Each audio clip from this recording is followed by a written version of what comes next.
Speaker قومی assembly سردار ایاز صادق نے parliament میں سیکیورٹی کی ناکامی پر سارجنٹ ایٹ آرمز قومی اسمبلی کو 4 ماہ کے لیے معطل کر دیا۔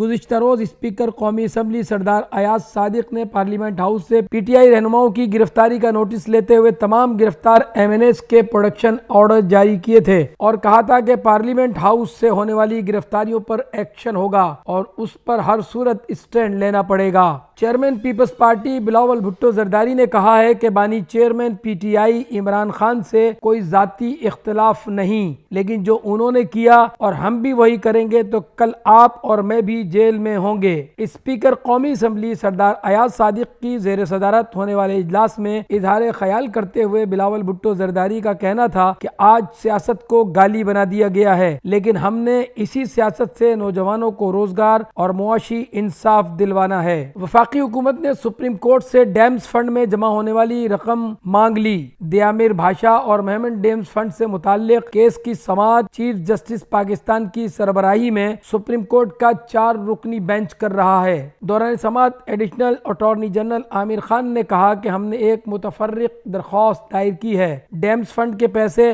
وفاق اور وابڈا کو دیے جائیں۔ سپریم کورٹ کی نگرانی میں اسٹیٹ بینک نے اکاؤنٹ کھولا تھا۔ چیف جسٹس قاضی فائز عیسیٰ نے استفسار کیا ڈیمز فنڈ میں کتنے پیسے ہیں، جس پر وکیل وابڈا اسعد رسول نے بتایا کہ تقریباً 20 ارب روپے ڈیمز فنڈ میں موجود ہیں۔